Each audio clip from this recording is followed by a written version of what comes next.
अस्सलाम वालेकुम नाज़रीन, मैं हूं सैयद अली शिराज़ी और इस वक्त मैं मौजूद हूं गांव त्रिड्डे वाली में। और हमारे साथ मौजूद हैं इलाका की सियासी समाजी हर दिल अज़ीज़ शख्सियत चौधरी फ़र्रुख अब्बास एडवोकेट साहब, जो कि साबका जनरल सेक्रेटरी हैं बार एसोसिएशन फ़रोज़वाला के, और इस वक्त जनरल सेक्रेटरी हैं वो मौजूदा सदर है वो PTI तहसील शेरपुर शरीफ के। तो आइए आज इनसे चंद सवालात करते हैं, हमें मौका मिला इनसे बात करने का। तो सर अस्सलाम वालेकुम। वालेकुम सलाम। सर ये अभी चंद दिन हुए हैं, 2 से 3 दिन पहले असिस्टेंट कमिश्नर शेरपुर शरीफ के साथ कुछ मामला पेश आया आफत सलमान एडवोकेट साहब और आपका, वो क्या इशू है और आवाम को क्या बताएं ज़रा कि वो क्या मसला बना है। असल में मामला ये है कि ये जो पब्लिक के लिए नुमाइंदे मुकर्रर करती है गवर्नमेंट, इनके रवैयों की वजह से बहुत ज़्यादा लोग डिस्टर्ब हैं। ये जो हाफ़िज़ सुलेमान हसन एक नहायत ही अच्छे अखलाक के मालिक, जो कि हमारी बार एसोसिएशन फ़रोज़वाला के मौजूदा जनरल सेक्रेटरी हैं, अगर उनके साथ ये असिस्टेंट कमिश्नर शेरपुर का ये रवैया है तो मैं सोच रहा हूँ कि आम आदमी के साथ ये कैसा रवैया अख्तियार कर रहे होंगे।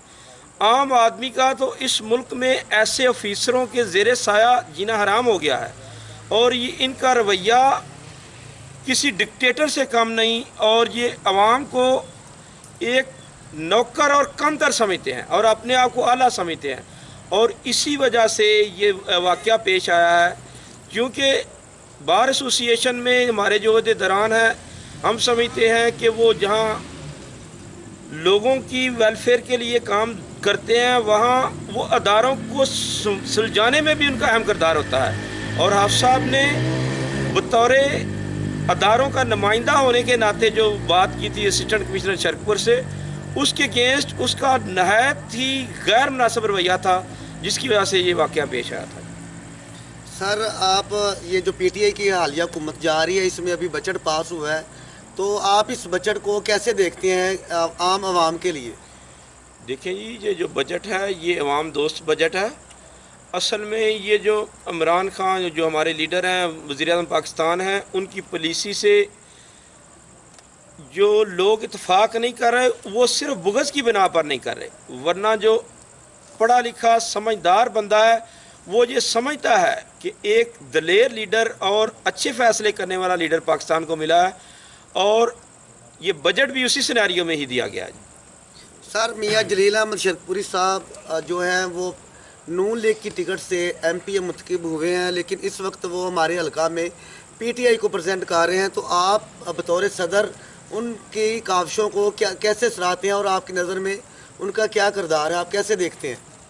मेरे ख्याल में जी वो PTI को प्रेजेंट कर रहे होंगे कहीं, लेकिन ये जो इलाके की जो मेजर बॉडीज़ हैं या जो PTI के मेजर वर्कर हैं या जो PTI के पुराने साथी हैं, उनके साथ उनका कोई तल्लुक़ वास्ता नहीं। वो नून लीग के एजेंडे पे काम कर रहे हैं और नून लीग के जो है दड़ों को प्रमोट कर रहे हैं, और PTI से वो बिल्कुल कदा तल्लुक़ है। हाफ़िज़ सुलेमान हसन हैं जो कि वो सदर हैं सिटी के, ना उनसे उनका कोई रब्ता है।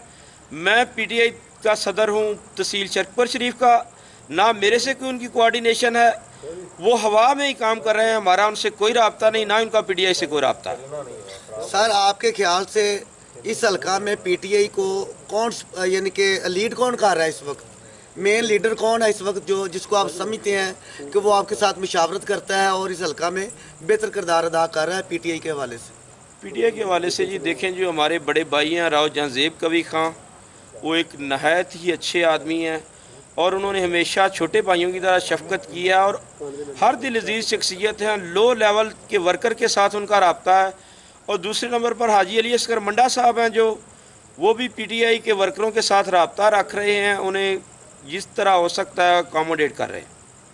सर बतौर सदर अगर आपसे पूछा जाए कि नेक्स्ट टिकट 2023 में जो इलेक्शन आ रहा है MNA और MPA का, तो आपके ख्याल से आप क्या तजवीज़ देंगे पार्टी को कि किस कैंडिडेट को MNA और MPA का टिकट इस हल्का से मिलना चाहिए। मेरे ख्याल से जी MNA का टिकट मियाँ जलील को तो किसी सूरत भी नहीं मिलना चाहिए, और जो अली असगर मंडा साहब हैं उन्होंने 70,000 वोट भी लिया है, वो MNA के लिए सूटेबल कैंडिडेट है PTI के फॉरम से। और जो साबका जो पेयर है उनका, उनके साथ राव जहांज़ेब कवी खां, वो सूबाई असम्बली के लिए इंतहाई मौजूद कैंडिडेट है। चौधरी साहब, मैं आपसे सवाल करूंगा कि इस वक्त मियां जलील अहमद साहब शरकपुर के बहुत से जो इलाके हैं, गांव हैं, विलेजेस हैं, वहाँ पे सुई गैस दे रहे हैं और बहुत से तरक्कीयाती काम कर रहे हैं। तो आप इस नज़र को कैसे देखते हैं कि इन काविशों से पीटीआई जो है वो बेहतर नहीं हो रही? ये देखें जी, ये जो भी वेलफेयर का काम होता है वो अल्टीमेटली हुकूमत के खाते में होता है, और हमें इस बात की खुशी है कि हमारे लीडरान जो हैं आला सतह के वो फ़ंड्स जारी कर रहे हैं पीटीआई के। लेकिन ये जो पीटीआई के फ़ंड्स का जारी करना नून लीग के एजेंडे पे काम ना हो तो बेहतर है। वेलफेयर का काम तो जब भी होता है वो अच्छा ही होता है जी। सर, आपने पहले भी इलेक्शन में हिस्सा लिया और आगे आपका क्या यानी कि रद्द अमल है? आप इलेक्शन लड़ेंगे? इंशाल्लाह जी, जो पार्टी ने मौका दिया तो ज़रूर कंटेस्ट करेंगे। सर, पीटीआई के जो वर्कर हैं इस तहसील शरकपुर में, क्योंकि आप सदर हैं, आप क्या किरदार अदा कर रहे हैं, पीटीआई को प्रेजेंट कर रहे हैं और कैसे कर रहे हैं? क्या तरीक़ाकार है आपका इस हल्के में?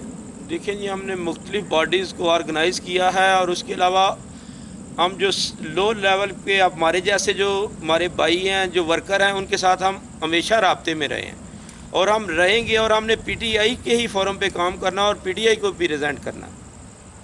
सर, अगर इस हल्के से पीटीआई कामयाब होती तो आपके ख्याल से सबसे जो मेजर काम था इस हल्के में होने वाला वो क्या है, जो आवाम के लिए ज़्यादा करीब है, आवाम का उससे ज़्यादा फ़ायदा हो सकता है? सबसे जी देखिए, मेजर काम जो पहले तो काफ़ी काम जो अली असगर मंडा साहब ने जैसे अस्पताल बना दिया है, इसके अलावा मेरे ख्याल से जो सबसे ज़रूरी है पहले सेहत होती है। जो हर गांव में जो फिल्ट्रेशन प्लांट का काम जो है इंतहाई ज़रूरी है, ताकि सेहतमंद जो लोग होंगे तो वो एक दिमाग सेहतमंद होगा तो बॉडी सेहतमंद होगी और फिर माशरा सेहतमंद होगा। सर, असिस्टेंट कमिश्नर ने जो आपके साथ आज तक अमेज़ रवैया इख्तियार किया है, तो नेक्स्ट आपका उनके ख़िलाफ़ कोई एक्शन लेने का इरादा है या सुलह हो गई है?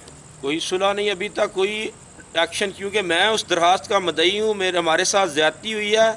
असिस्टेंट कमिश्नर का अगर दिमाग दुरुस्त ना हुआ तो हम एफआईआर भी कराएंगे और हमसे जो हो सका हम करेंगे।